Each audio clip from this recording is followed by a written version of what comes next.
चलो स्टार्ट कर।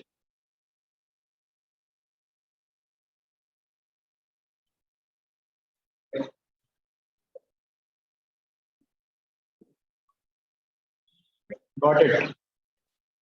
चलो, so last topic of chapter number 9, that is stages in strategic planning। बिल्कुल same to same वही topic है जो क्लास 12 की प्लानिंग की प्रोसेस में तुम लोगों ने पढ़ा था। मतलब अगर इसी टॉपिक को बाइफरगेट करोगे तो भाई strategic planning, you have to do strategic planning of the organisation. मतलब अगर कोई भी कंपनी है, कोई भी कंपनी अपने आप को फ्यूचर में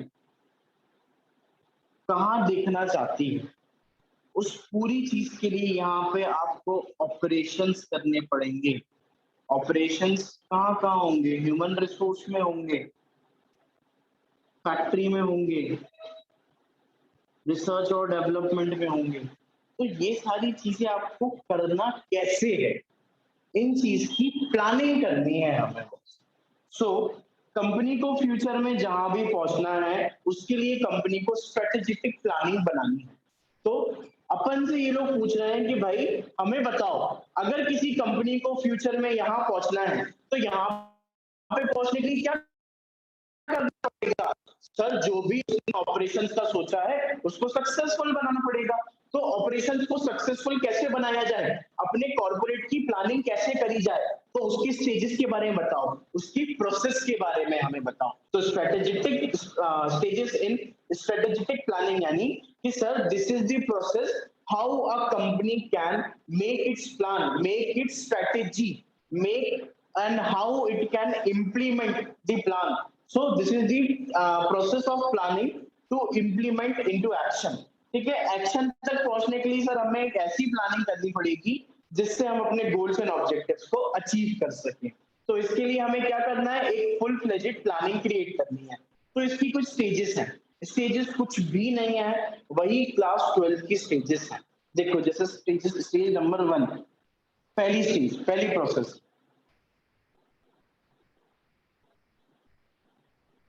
स्ट्रेटेजिक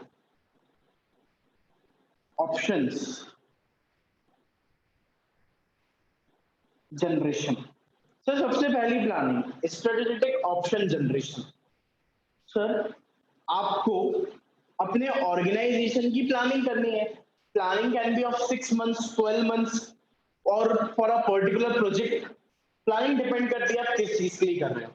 तो सर आपके पास ऑप्शन है, क्योंकि सर आपको एक स्ट्रेटेजी बनानी है तो उसके लिए आपको कुछ ऑप्शंस सेलेक्ट करने पड़ेंगे। तो सबसे पहले ऑप्शन सिलेक्ट नहीं होगा, we have to generate the options. जैसे भाई अगर ये बंदा है और ये बंदा बोलता है कि यार चलो कहीं ट्रैवल करते हैं, घूमने चलते हैं, ठीक है, वेकेशंस पे चलते हैं, कहाँ जाएंगे? तो लोग क्या करते हैं, डिफरेंट डिफरेंट आइडियाज देते हैं। जैसे तुमसे पूछूंगा कहाँ जाना है तो तुम सब लोग अपने अपने प्रोस्पेक्टिव बताओगे। कोई बोलेगा सर पचमढ़ी चलो, कोई बोलेगा गोवा चलो, कोई बोलेगा मनाली चलो। तो सर सबके बहुत सारे आइडियाज होंगे, क्लियर? तो ऐसे ही मैंने कहा कि सुनो, मुझे कंपनी को फ्यूचर में यहाँ देखना है, एक नई कंपनी खोल रहा हूँ टीसीएस नाम की। मैं चाहता हूँ ये इंडिया की नंबर 1 कंपनी बने, या फिर इसकी मार्केट कैपिटलाइजेशन हो जाए, इसकी मार्केट कैपिटल हो जाए 50,000 करोड़।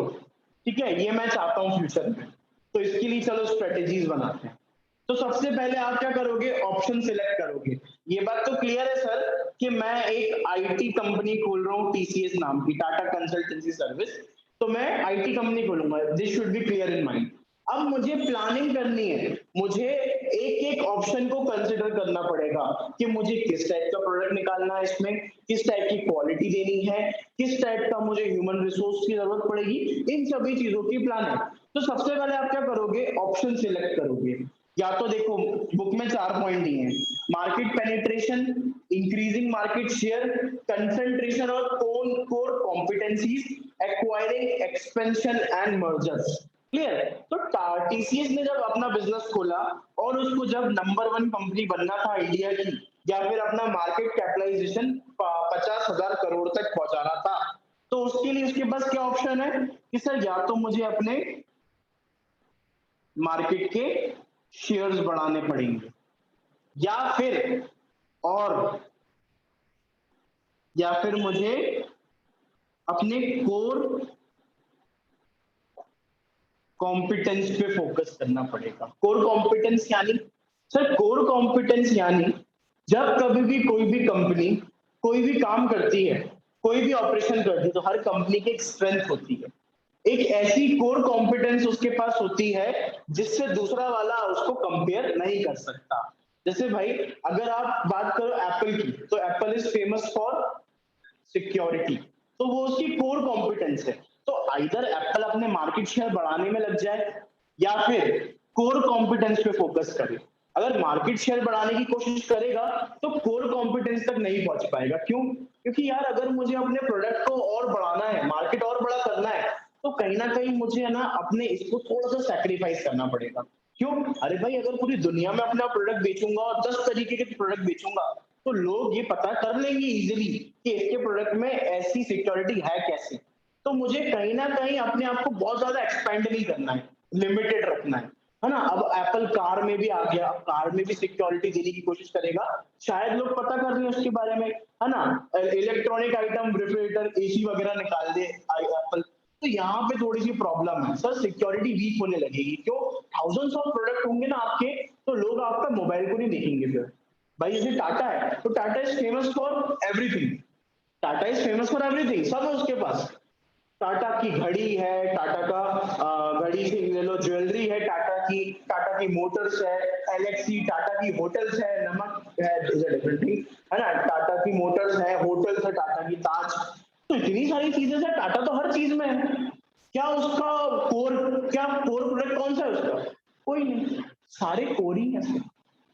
तो यहाँ पे टाटा की कोई कोर कॉम्पिटेंस नहीं है। क्यों? टाटा सर मार्केट शेयर बढ़ा रहा है, खुलते जाओ, नया नया खुलता जाओ, ठीक है। तो ये टाटा ने अगर ये चूज करा तो फिर वो कोर कॉम्पिटेंस नहीं कर पाएगा, ठीक है। तो सर ये ऑप्शन है हमारे पास, और क्या है? Acquisition and mergers. सर जुड़ जाओ, दो कंपनी जुड़कर एक हो जाओ, मर्जर्स एंड एक्विजिशन, ठीक है। या फिर एक कंपनी किसी दूसरी कंपनी को टेक ओवर कर ले, ठीक है। जैसे टाटा ने कोरस को टेक ओवर कर लिया था, तो it was a drastic acquisition at the time of 1999, कि भाई कोरस जैसी कंपनी को टाटा ने एक्वायर कर लिया जिसकी धज्जियां उड़ी थी। बट राइट नाउ कोरस और टाटा ने मिलकर जो धमाल मचाया मार्केट में, एक अलग ही कर दिया है। कभी सर्च करना टाटा एंड कोरस मर्जर, या सॉरी एक्विजिशन, मर्जर नहीं, मर्जर तो या तो दो कंपनी मिलकर काम करती है, लेकिन टाटा ने टेक ओवर कर लिया था, मतलब खरीद ही लिया था पूरी कोरस को, ठीक है। तो देखना उसका सीन क्या है। तो भाई आप मर्जर्स और एक्विजिशन के थ्रू क्या कर सकते हो? अपनी स्ट्रेटेजिक प्लानिंग कर सकते हो। क्या है भाई, मुझे इंडिया की नंबर 1 कंपनी बनना है, जैसे टीसीएस को बनना है। अब टीसीएस को पता है यार नंबर 1 बनने के दो तरीके हैं, या तो अच्छा प्रोडक्ट निकालो, या फिर अपने कॉम्पिटिटर से अच्छा काम करो, या फिर कॉम्पिटिटर ही खत्म कर दो। अकेले मार्केट में रहोगे तो नंबर 1 भी और लास्ट भी आप ही, ठीक है। तो इट इज बेटर कि मैं अपने मार्केट शेयर पे फोकस करूं, अपनी कंसल्टेंसी, कंसल्टेंसी मतलब अपना जो आईटी सेक्टर है, हर चीज में लाओ, बैंकिंग में भी जाऊंगा, एजुकेशन में भी जाऊंगा, है ना। छोटे छोटे बिजनेसमैन के लिए सॉफ्टवेयर बनाऊंगा, गवर्नमेंट के पास भी GST portal, income tax portal भी बनाऊंगा। इसके साथ आ जाओ तो सीडीज, पेन ड्राइव, इसमें भी करूंगा, माइक्रोचिप्स पे फोकस करूंगा, मोबाइल एप्लीकेशन बनाऊंगा, सब कुछ मैंने सोच लिया, हर जगह तो मैं ही हूं। ये तरीका है, मार्केट शेयर बढ़ा लो आप नंबर 1। इसके अलावा कोर कॉम्पिटेंस, सर एक काम करो, बहुत ज्यादा प्रोडक्ट मत निकालो, टीसीएस आप फोकस करो एग्जाम लेने में लोगों के, मोबाइल एप्लीकेशन निकालने में, 2-3 चीजों पर, लेकिन ऐसी खतरनाक लेवल की सिक्योरिटी दो, ऐसी खतरनाक लेवल की प्रोग्रामिंग दो कि लोग आपके अलावा किसी दूसरे के पास जाए ही ना। कोर कॉम्पिटेंस, सब कुछ मत खोलो, लिमिटेड खोलो, लेकिन ऐसा खोलो कि उस सेगमेंट में आपके अलावा कोई किसी और को पूछे। Security means Apple, that's it, clear. अगर आपको अच्छी गाड़ी चाहिए टोयोटा, जिसका इंजन बहुत रिफाइंड और लंबे समय तक चलेगा, तो Toyota is not focusing on कि भाई ये भी कर लूं वो भी कर लूं, लिमिटेड सा। लेकिन टाटा की मोटार्स इतना फोकस नहीं करते लोग, क्यों? टाटा की बाकी कार, अगर सफारी को हटा दो, सब लोस्ट कार है, ज्यादा अच्छी नहीं कार है, क्लियर? तो टाटा की कार ने टाटा को फेमस नहीं करा अकेला, बहुत सारी चीजें टाटा के पास, लेकिन टोयोटा के पास बहुत सारी चीजें नहीं है। They were focusing on their engines, clear? Acquisition और मर्जर, आप छोटी छोटी कंपनी को एक्वायर करो और अपने मार्केट के लीडर बन जाओ, राइट? ठीक है, so you have the various alternatives, ठीक है? अब you have to evaluate the alternative and select the best alternative. तो ये हो गया फर्स्ट पॉइंट, जिसमें क्या है सर, हमें सिर्फ अभी जनरेशन है, मतलब हमारे पास ये 3 ऑप्शंस हैं, अभी चूज नहीं करा मैंने। अभी मैंने क्या बताया, टीसीएस एक नई कंपनी खुली है जिसके पास ये 3-4 ऑप्शंस हैं, जिसमें से वो कोई भी ऑप्शन को चूज कर सकती है। चारों को चूज कर पाएगी क्या? तीनों को चूज कर पाएगी? नहीं कर पाएगी। क्यों? अगर एक्विजिशन करने लगी तो कोर कॉम्पिटेंस खत्म हो जाएगी, और अगर कोर कॉम्पिटेंस करने लगी तो शेयर्स नहीं बढ़ा पाएगी अपने मार्केट के, और अगर शेयर बढ़ाने लगी तो वो नीचे के 2 काम नहीं कर पाएगी। चलो सेकंड स्टेज देखो भैया, stage number 2, strategic option.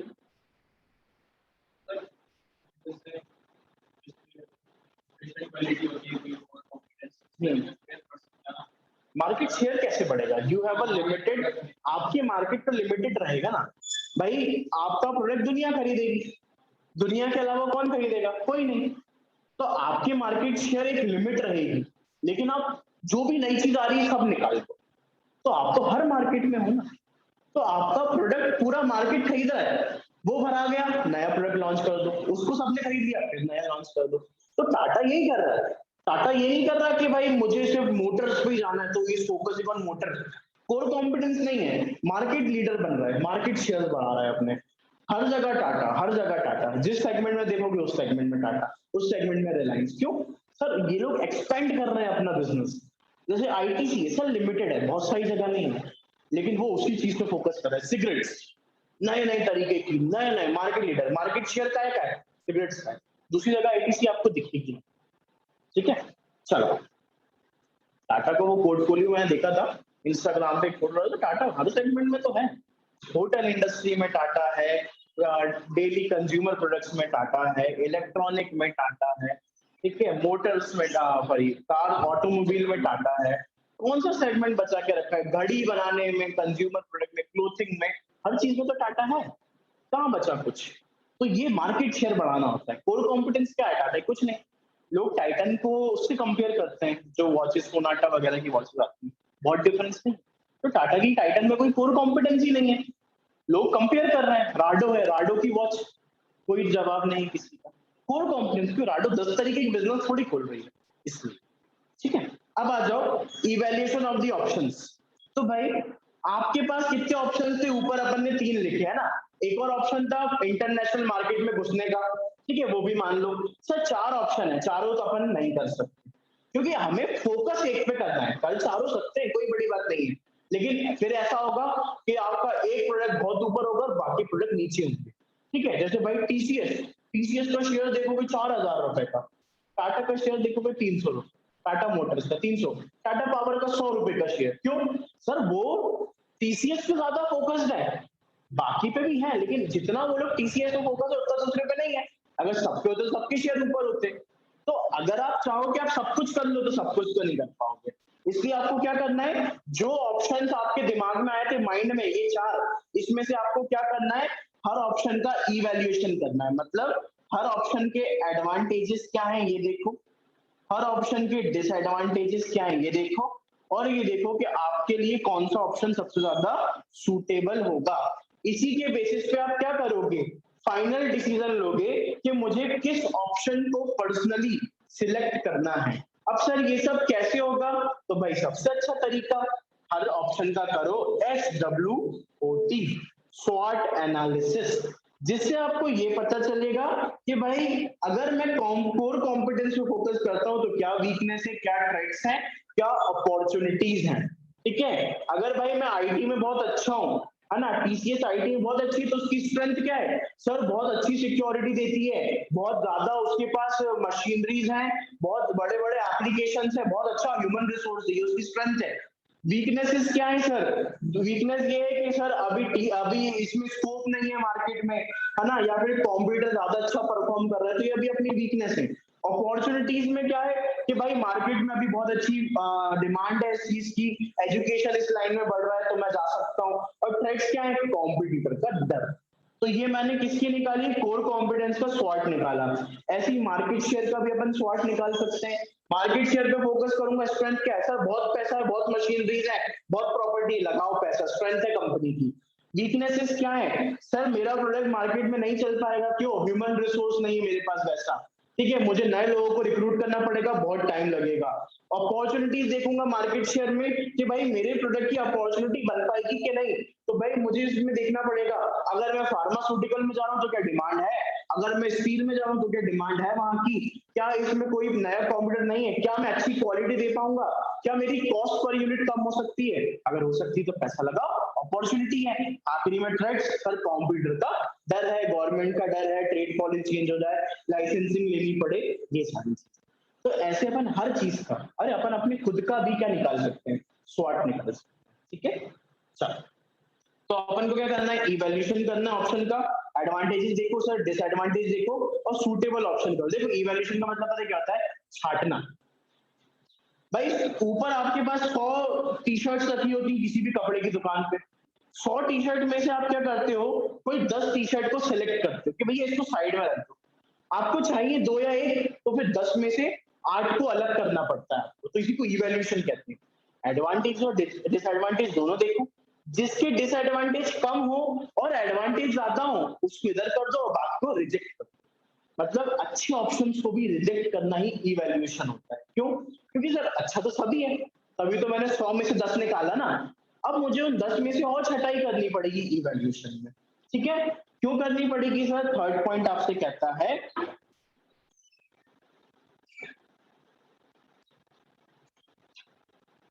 strategy selection. So finally it's time to select the best, to select the best suitable strategy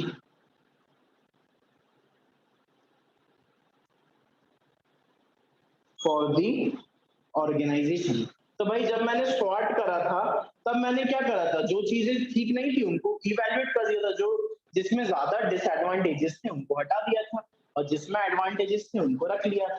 तो सर जिनको हटा दिया है उनसे दूर हो जाओ, और जिनको सिलेक्ट करा है अब उसमें से क्या आपको एक और चूज करना है, या फिर जो दोनों है उनको इंप्लीमेंट करना है, वो आपके ऑप्शन पे डिपेंड करता है, ठीक है। तो ये देख के लग रहा है ना पूरे प्लानिंग के पॉइंट्स, है ना। पहले ऑल्टरनेटिव सिलेक्ट करो, फिर ऑल्टरनेटिव को इवैल्यूएट करो, फिर सिलेक्ट करो, और आखिरी में इंप्लीमेंट दी स्ट्रेटजी।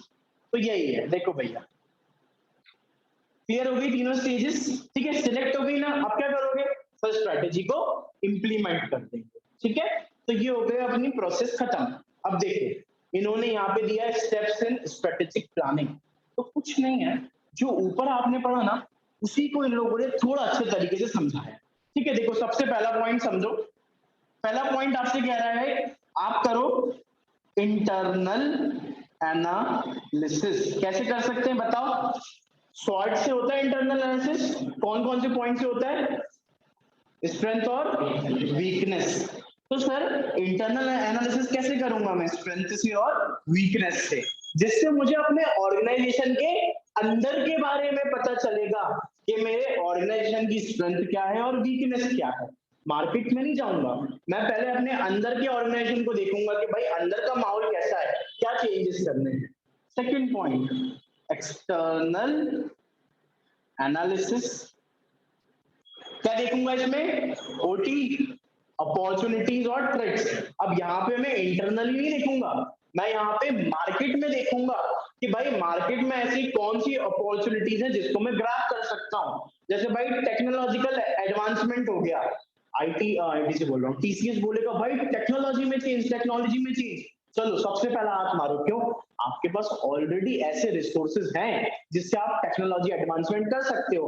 आपके पास ऐसा ह्यूमन रिसोर्स है जिससे आप टेक्नोलॉजी एडवांसमेंट कर सकते हो।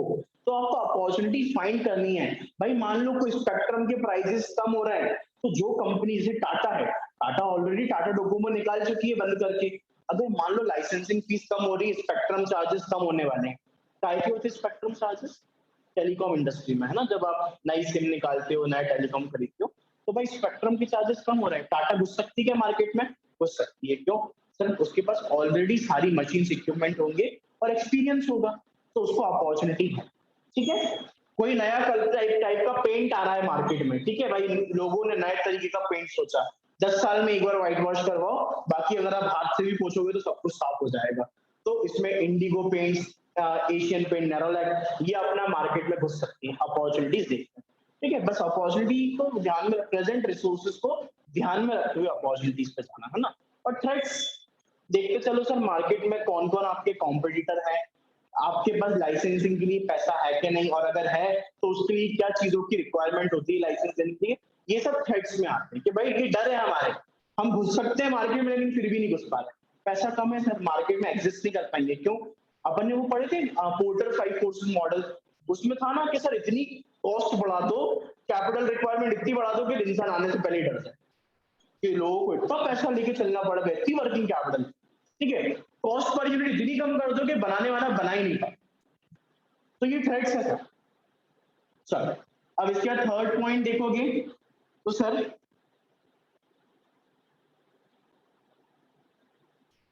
Focus on current situations. ठीक है, तो आपको क्या करना है सर, स्टेप नंबर 1 से इंफॉर्मेशन लेनी है और 2 से लेनी है और फोकस करना है। ठीक है, आपने जो ऊपर इंफॉर्मेशन ली ना, उससे आपको ये पता चलेगा कि आपकी करंट सिचुएशन क्या है और क्या डिसीजन आप ले सकते हो। क्योंकि देखो यहाँ पे हमने सिर्फ पता क्या करा है, यहाँ पे सिर्फ हम लोगों ने ऑल्टरनेटिव फाइंड करे होंगे कि हम ये कर सकते हैं, ये कर सकते हैं, लेकिन ये आपको थर्ड पॉइंट मदद करेगा कि भाई आपका आईना दिखाएगा और बोलेगा ये सब नहीं कर सकते, सब में से कोई एक करोगे। कौन सा करोगे? जो आपकी करंट सिचुएशन से सुटेबल है। ठीक है, फोर्थ पॉइंट देखो, फोर्थ पॉइंट सबसे इजी, डेवलपमेंट ऑफ विजन और mission. So sir, it's time to develop a vision and mission for organization through which we can select the best alternative. Sir आपका कोई vision और mission भी होगा ना, जिसको आप सेट करोगे अपने लिए, जिससे आप अपने गोल को अचीव कर पाओगे, तो विजन और मिशन बना लो। फिफ्थ पॉइंट भी कुछ नहीं है सर, विजन और मिशन खाली थोड़ी काम आएंगे, हमको हमारे गोल्स एंड ऑब्जेक्टिव भी तो बनाने पड़ेंगे। तो after developing vision and mission you have to develop a new goals and new objective for the organisation. क्योंकि भाई अब आप फाइनली कोई प्रोडक्ट सेलेक्ट कर रहे हो तो किस किस पीरियड के लिए करोगे, कितने महीनों के लिए करोगे, इसके बारे में भी आपको डिसाइड करना पड़ेगा। सिक्स्थ पॉइंट देख लो, सॉरी सिक्स्थ पॉइंट जो है वो बेसिकली ऑब्जेक्टिव करता है ना। Fifth point is only for goal setting, जो आपको ये बता रहा है कि भाई आपने विजन और मिशन तो बना लिए, प्रोडक्ट भी सेलेक्ट कर लिया, लेकिन यू शुड हैव सम गोल। भाई किस टाइप से उस चीज को अचीव करना चाहते हो? मैंने सोच तो लिया कि भाई मैं अगर जाऊंगा तो कोर कॉम्पिटेंस पे फोकस करूंगा, लेकिन कोर कॉम्पिटेंस के लिए आप R&D में कितना पैसा लगाओगे, कॉस्ट को कैसे कम करोगे, these are your goals and objectives. Clear? ये सारी चीजें अपन लोग ऑलरेडी पढ़ चुके हैं चैप्टर नंबर 8 में कि गोल्स क्या होते हैं, ऑब्जेक्टिव्स क्या होते हैं, मिशन क्या होता है और विजन क्या होता है। तो इसलिए मैं उसको बहुत फोकस नहीं कर रहा। लास्ट है sir point number 7, development of strategy, and strategy begins defining how goals and objective are to be achieved. तो भाई यहाँ पे क्या होगा, यहाँ पे फाइनली मेरी स्ट्रेटेजी डेवलप हो जाएगी।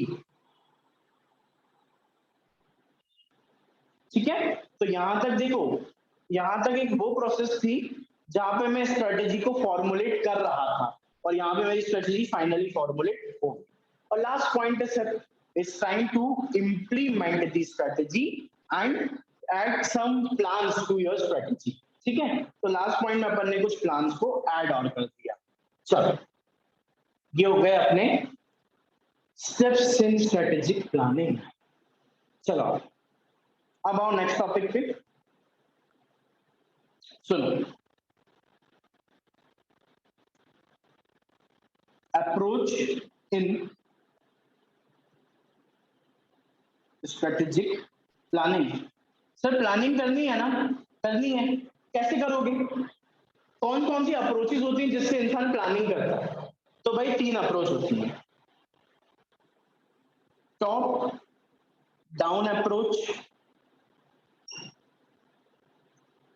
बॉटम अप अप्रोच और एक इटरेटिव प्रोसेस, है ना। अप्रोच या प्रोसेस जो लिखना लिख सकते हो, ये 3 तरह की होती है।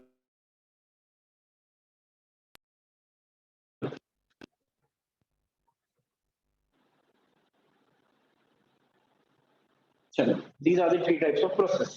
अब देखो इसमें क्या होता है सर, 3 लेवल होते हैं ना ऑर्गेनाइजेशन के, 3 लेवल होते हैं ऑर्गेनाइजेशन के। कौन कौन से होते हैं? कॉर्पोरेट, बिजनेस और फंक्शनल, ऑपरेशनल।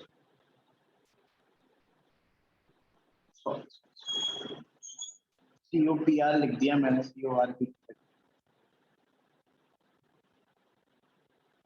चलो, पहला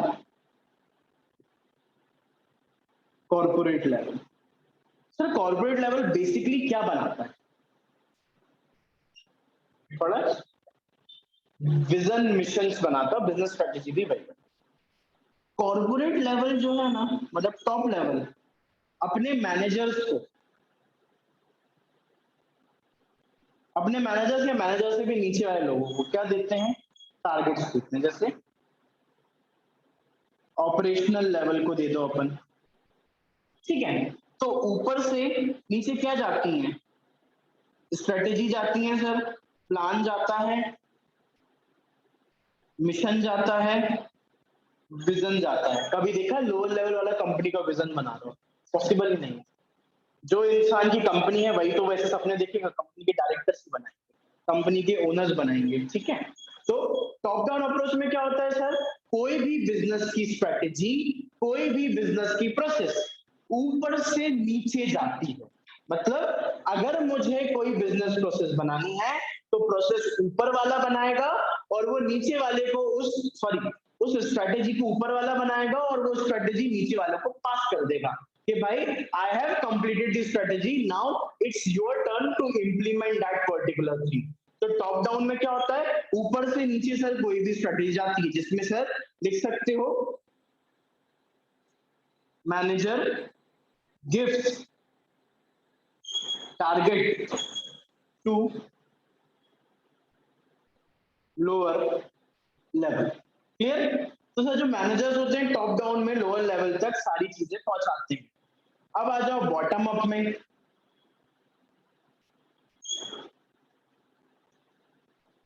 ये होता है सर यहाँ पे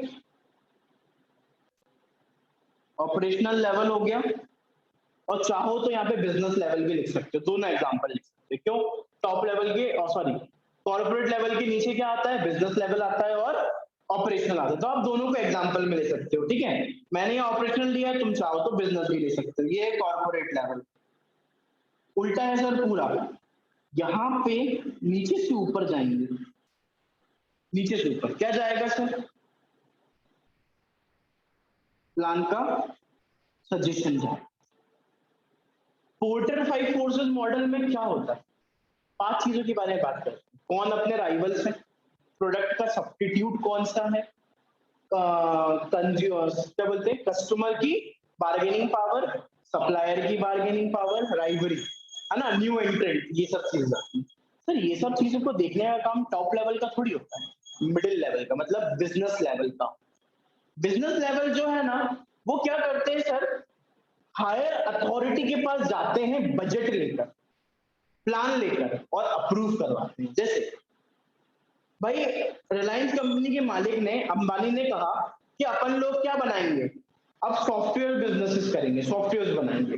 ठीक है, जाओ काम करो सॉफ्टवेयर पे। मतलब अंबानी ने लोअर लेवल वाले को मिशन और विजन बताया, ठीक है, टॉप डाउन अप्रोच खत्म। अब जो नीचे वाले लोग हैं ना, वो लोग अंबानी की बात मानेंगे और क्या करेंगे, बजट्स लेकर आएंगे। सर इसको बनाने में इतना पैसा लगेगा, इसको बनाने में इतना पैसा लगेगा।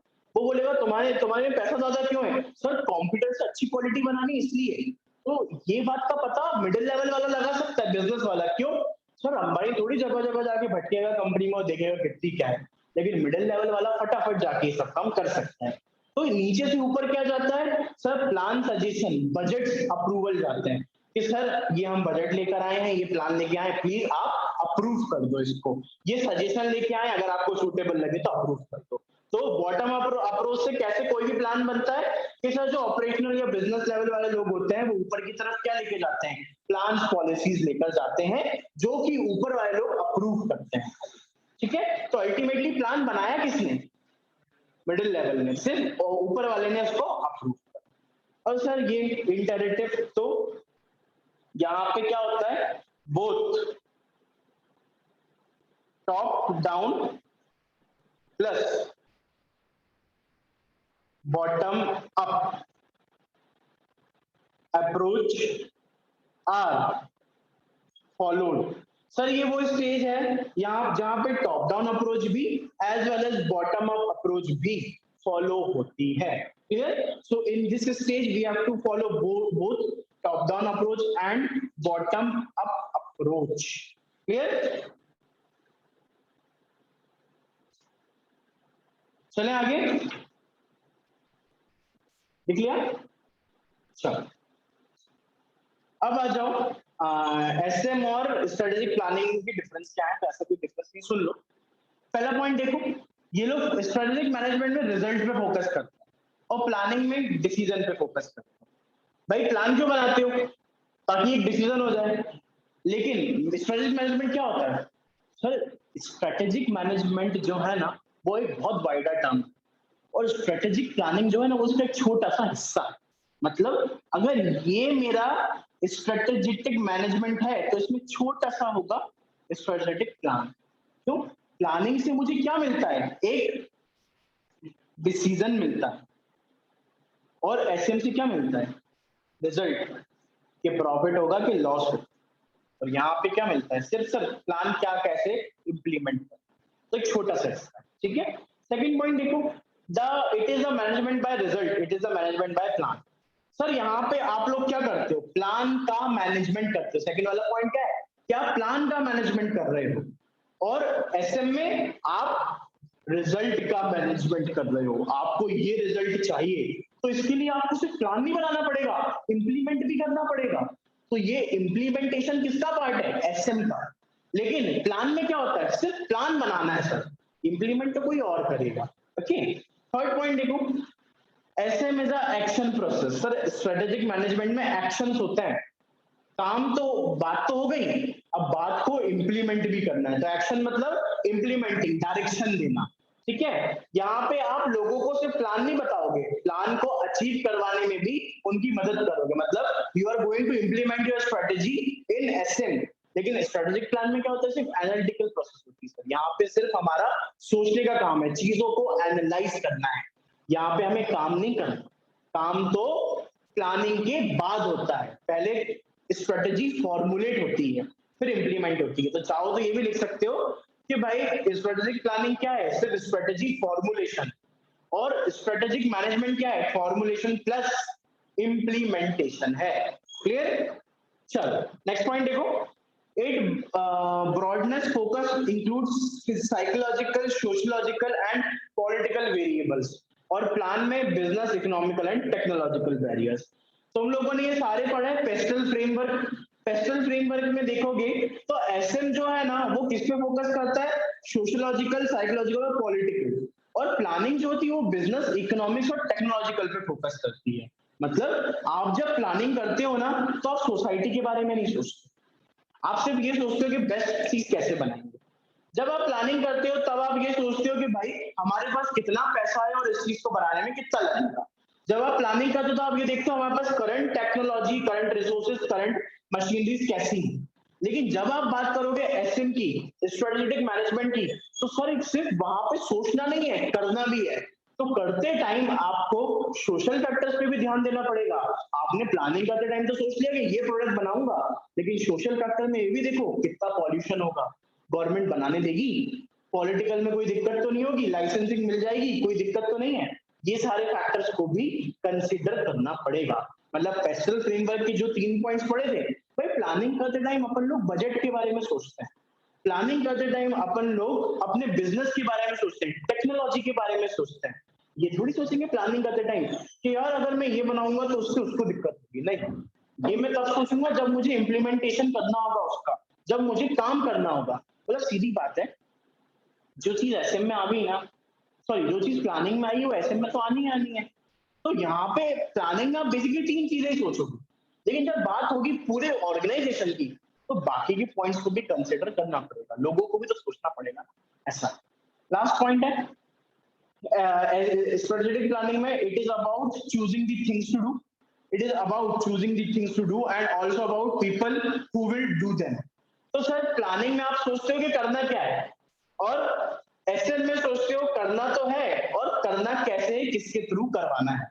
मतलब सीधी बात है, एसपी मतलब strategic planning is a narrow term and SM is a wider term. तो इसलिए जो सारी चीजें एसपी में आएंगी वो एसएम में अपने आप आनी ही है, क्योंकि एसपी कहता है सिर्फ प्लान करो और एसएम कहता है प्लान के साथ साथ इंप्लीमेंट भी करो। That's it. ठीक है, चलो अब आ जाओ नेक्स्ट। तो भैया सुन लो, ये चीज मैं तुम्हें पहले समझा देता हूँ, इसमें कुछ खास नहीं है। कॉर्पोरेट प्लानिंग और लॉन्ग रेंज प्लानिंग क्या होती है, तो एक बार ध्यान से पहले आ जाओ नीचे वाले पे, strategic planning and long range planning. देखो स्ट्रेटेजिक प्लानिंग का मतलब लिख लो, it means how organisation will respond to, लिखो, it means how organization will respond to, it means how organization will respond to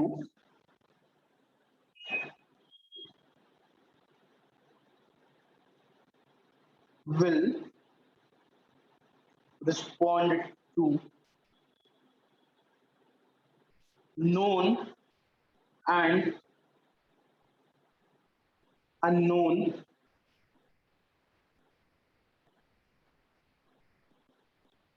changes in dynamic environment। भाई strategic planning क्यों बनाते हैं, प्लानिंग और स्ट्रेटेजिक प्लानिंग में डिफरेंस ही क्या होता है। प्लानिंग सर नॉर्मल होती है, सिंपल, आज यहाँ हो कल का पहुंचना, इसको प्लानिंग कहते हैं। लेकिन सर प्लानिंग के साथ स्ट्रेटेजी भी बना रहे हो, मतलब कुछ ना कुछ कॉम्प्रिहेंसिव है, आपको कट थ्रोट कंपटीशन करना, इसलिए आपने कुछ एडिशनल सोचा है। ठीक है, तो क्या होता है ना, प्लानिंग में अपन पता है क्या सोचते हैं, ऐसा होगा तो ऐसा कर लेंगे। लेकिन एसएम में आपको जो होना है उसके बारे में तो पता होता ही है। सर जो अननोन चीजें हैं जिसके बारे में पता नहीं था, आप उसमें भी ऑलरेडी रेडी रहते हो। मतलब आपको पता है ये चीज तो होनी है मेरे साथ, अगर मैं नया प्रोडक्ट खोलूंगा तो कॉम्पिटिटर तो आएंगे ही आएंगे, उनसे कैसे निपटना है उसके लिए पहले से ही प्लान रहते रहो। लेकिन अननोन चीजें, शायद ऐसा भी हो सकता है गवर्नमेंट टैक्स बढ़ा दे शायद, तो उसके लिए भी आप पहले से तैयार हो।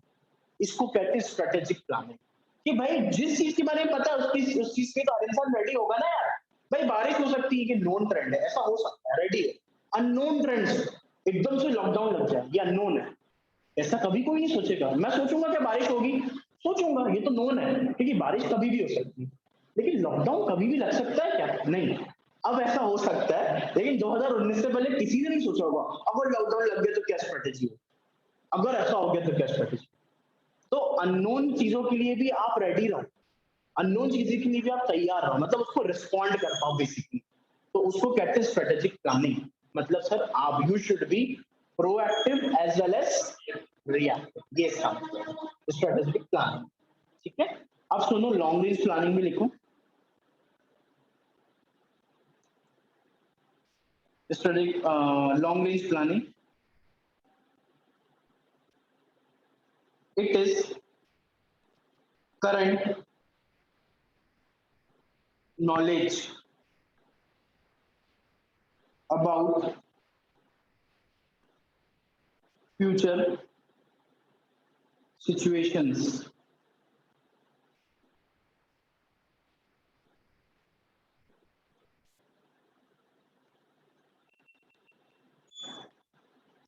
ठीक है, so it is the current knowledge about future position. Sir future की सिचुएशन का मुझे आज से पता है, इसको कहते हैं लॉन्ग रेंज प्लान। मतलब सर आज पता है क्या चल रहा है 2020, मैं पता है क्या बोल रहा हूँ 2030 में ऐसा ऐसा कर दूंगा, 2030 में अपनी कंपनी के शेयर यहां से यहां पहुंचा दूंगा, 2030 में मैं एक मल्टीनेशनल कंपनी बन जाऊंगा। मतलब सर आप 2020 में खड़े हो, आप कैसे 2030 की बातें कर सकते हो? जस्ट बिकॉज मैंने फ्यूचर को एनालाइज कर लिया है। मुझे पता है भोपाल में 10 साल बाद ऐसा होने वाला है, जैसे मैं करता हूँ। अभी मैं 2020 में खड़ा हूँ, मुझे पता है कि जिस घर में मैं रह रहा हूँ उसकी रेट आज की टाइम से देखोगे तो अराउंड 2 करोड़ समथिंग होंगे, ठीक है। लेकिन पता है मुझे मेरे घर वाले बोल रहे हैं कि नहीं उस घर को बेच देते हैं और अच्छी जगह पे नया घर बनाते हैं, अच्छी जगह पे मतलब सिटी से बाहर आते हैं, ठीक है। मैं ये कह रहा हूँ कि भाई इसको बेचो मत, सिटी से बाहर आना है आ जाओ, क्योंकि 2030 में जो घर आपका 2 करोड़ का है ना, मैं खुद गारंटी दे रहा हूँ वो 10 करोड़ हो जाए इन भोपाल। शायद मैंने कम बोल दिया, 30 करोड़ हो जाए शायद। क्यों सर? भोपाल में मेट्रो आ रही है, कंपनी आ रही है।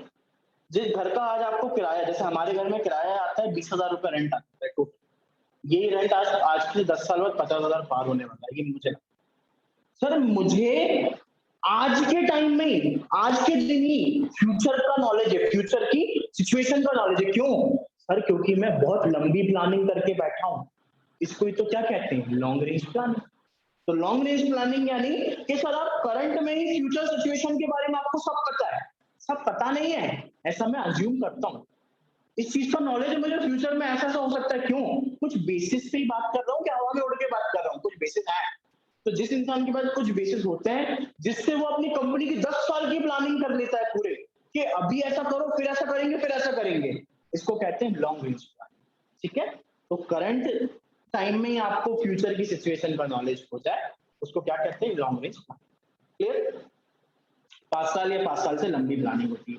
कौन करता है ये? कॉर्पोरेट लेवल करता है, टॉप लेवल। ठीक है, समझ में आया? चलो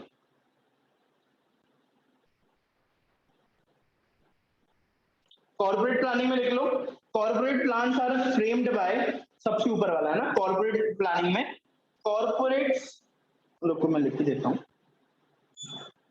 corporate plans are framed by corporate level. ठीक है, कॉर्पोरेट लेवल ही कॉर्पोरेट प्लान बनाता है, जिसमें क्या क्या चीजें आती हैं सर? जिसमें लॉन्ग रेंज प्लान आता है, सिर्फ लॉन्ग रेंज ही आएगा नहीं सर, शॉर्ट रेंज प्लान भी आ जाएगा ना। हाँ सर, शॉर्ट रेंज प्लान भी इसमें आ जाएगा। ठीक है, स्ट्रेटेजी भी उसी में आ जाएंगी, सारी चीजें उसी में आ जाएंगी। ठीक है, 5 या 5 साल से ज्यादा के होते हैं लॉन्ग रेंज प्लान, ये भी याद रखना। टॉप लेवल कॉर्पोरेट लेवल बनाता है, ये भी याद रखना। आप क्या करते हो इसमें? फोरकास्टिंग करते हो, है ना, फ्यूचर कमिटमेंट्स करते हो, ये सब लॉन्ग रेंज प्लानिंग में आ जाता है। इंसान लोन लेता है ना, तो क्यों लेता है? 10 साल का, उसको पता था मैं 10 साल में चुका दूंगा, जस्ट बिकॉज वो लॉन्ग रेंज प्लान करके बैठा होता है। आज मैं इतना कमा रहा हूँ, उस दिन इतना कमाऊंगा, उसके बाद इतना कमाऊंगा, इसलिए तो वो लोन लेता है ना बॉस। ठीक है, चलो अब पलट लो पेज। बाकी सब जो भी चीज मैंने नहीं बताई या पूरा एक लाइन रीड नहीं करी, वो इसलिए नहीं करी जस्ट बिकॉज वही बकवास है जो चैप्टर नंबर 8 में पढ़ी है और 9 में पढ़ी। ठीक है, चलो अब आ जाओ। जो देखो ये ग्राफ दिख रहा है ना, the difference between long range plan and strategic plan which has been shown in figure. देखो भाई लॉन्ग रेंज प्लान में क्या होता है? बजट्स होते हैं, प्रोग्राम होते हैं, प्रॉफिट प्लान होते हैं, फिर उसको इम्प्लीमेंट करा जाता है।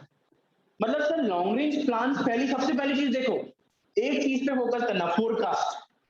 लॉन्ग रेंज प्लान हमेशा फोरकास्टेड होता है। आप किसका फोरकास्ट करते हो? अपने बजट का फोरकास्ट करते हो। जब इंसान 10 साल का लोन लेता है तो वो ऑलरेडी पता रहता है कि मेरी सैलरी में से 10 साल तक 20,000 रुपए ईएमआई जाएगी। मतलब मैं अपना फ्यूचर का बजट आज से लेके चल रहा हूँ कि फ्यूचर में मैं इतना कमाऊंगा, इतना कमा के मैं इतना पैसा भर पाऊंगा। तो ये लॉन्ग रेंज प्लान का पार्ट। प्रोग्राम्स, एक इंसान के घर में अगर दो बेटियां होती हैं तो वो आज से प्लान करके रखता है कि मुझे इन दोनों की शादी करनी है, मुझे ये दो प्रोग्राम्स करने। मेरे पास आज अगर इतना पैसा है तो मैं सोच के बैठा हूँ 4 साल बाद जब ऐसा सिनेरियो आएगा ना तब मैं ये खोलूंगा। जैसे मैंने सोचा स्टेशन पे मैं एक दुकान लूंगा, 4 साल बाद जब है ना मेट्रो यहाँ पे आ जाएगी तो मैं ये दुकान ज्यादा चल, है ना, 4 साल बाद पता है यहाँ पे मार्केट बनने वाला है तो मैं यहाँ पर ये खरीद लेता हूँ। सागर ग्रुप का मैंने बताया था एयरपोर्ट इंटरनेशनल होने वाला है, मैं कॉलेज खोल डालूं। जो ये गांव मतलब पूरा अजीबोगरीब जगह थी अयोध्या बाईपास, ये 10 साल बाद ऐसा बनने वाला है, पहले ही चीजें खोल लो। आज देख लो लोग वहां पे जाना पसंद करते हैं, क्यों? और क्या शनाब शनाब पूरे घर वगैरह बने हैं। अयोध्या बाईपास देखा होगा ना सबने, है ना, चेंजेस हैं सर। तो लोग मार्केट में तुरंत नहीं घुसते, उनको फ्यूचर के बारे में पता रहता है, इसलिए पैसा लगा। भाई एमपी नगर में जो इंसान 5 साल और टिक गया ना वो कमाल कर जाएगा। मेट्रो जा रही है सामने से, कंपनी आएंगी एमपी नगर में, बिजनेस अब है ये भोपाल का, पैसा लगेगा यहाँ पे, मजा आएगा। क्लियर? तो जो लोग आज यहाँ पे एग्जिस्ट कर रहे हैं या जिन लोगों की प्रॉपर्टीज है मेन यहाँ पे, वो लोग तो करोड़पति तक पहुंच जाएंगे। लॉन्ग रेंज प्लानिंग, ठीक है। प्रॉफिट प्लान भी ऐसे ही, मैंने प्रॉफिट के प्लान बनाए, ये जैसे रेंट प्रॉफिट का प्लान है, 5-5 हजार कमाऊंगा महीने का बिना काम कर ऐसे। अब आ जाओ स्ट्रेटेजिक प्लानिंग में। सर प्रोस्पेक्ट, ऑब्जेक्टिव और स्ट्रेटेजी। पर ऑपरेटिंग परफॉर्मेंस, भाई आप क्या 10 साल का ऑपरेशन का प्लान बना सकते हो कि भाई 10 साल तक इतना प्रोडक्शन करूंगा? नहीं, प्रोडक्शन के प्लान 2 महीने, 3 महीने, 6 महीने की बेसिस पे बनते हैं। क्यों सर? कब मार्केट बदल जाए, कब मेरा प्रोडक्ट फेवरेट से बिल्कुल बिकना ही बंद हो जाए, तो इसलिए ऑपरेशन प्लान जिंदगी भर का लॉन्ग रेंज का नहीं बनता। ठीक है। स्ट्रेटेजिक गोल्स, सर अगर मैं प्रॉफिट के छोटे छोटे गोल्स का बड़ा बड़ा प्लान बनाने लगूंगा तो मैं शॉर्ट टर्म में तो प्रॉफिट ही अचीव नहीं कर पाऊंगा। तो बिजनेस की वर्थ बढ़ाने के लिए मुझे स्ट्रेटेजिक गोल्स जो है ना वो 6 महीने 4 महीने के बनाने पड़ेंगे। ठीक है। तो ये बेसिस दिया था डिफरेंस का कि आप लॉन्ग रेंज प्लान को स्ट्रेटेजिक प्लान को कैसे डिफर कर सकते हो। बाकी कुछ नहीं है, एग्जाम में ऐसा कुछ नहीं आएगा, ये थोड़ी बनाने पाएगा प्लान। ठीक है, चलो यार ये चीज तुम्हारे हवाले छोड़ दूं, ऑल्टरनेटिव स्ट्रेटेजिक प्लानिंग ये करवा दूं, ऐसा कुछ है नहीं। लिखो एक चीज लिख लो इसके बारे में। ऑल्टरनेटिव प्लानिंग मींस, ऑल्टरनेटिव क्या बोला, alternative planning means when event does not occur, when event does not occur as expected,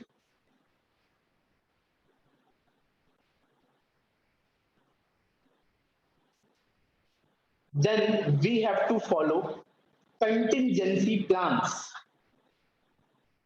Then we have to follow contingency plan just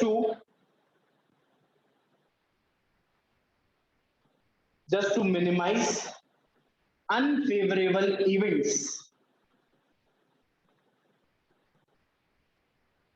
Just to minimize unfavorable events.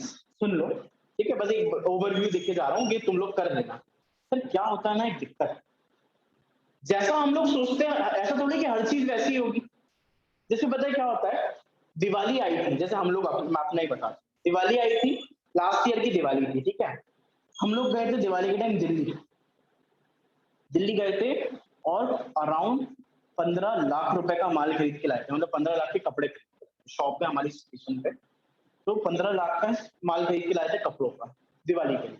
पता है दिवाली में बेहतरीन चलेगा, दिवाली के कपड़े बहुत, सॉरी दिल्ली के कपड़े जो होते हैं वो बहुत सस्ते होते हैं, अच्छी क्वालिटी के एज कम्पेयर टू भोपाल है। जैसे भाई तुम लोग देखोगे बैरागढ़ सब बनता है, सब अंडशंड काम, जो भी जैसे वो होता है ना राजश्री होता है ना गुटका जो होता है, बैरागढ़ में सबकी कॉपी बनती है कपड़ों की। आपको फर्स्ट कॉपी चाहिए हो प्यूमा, नाइकी, स्पाइकर वगैरह की जीन्स, फर्स्ट कॉपी बिल्कुल डिट्टो बैरागढ़, सब बनाते हैं, अंदर ही अंदर कमाल करते हैं।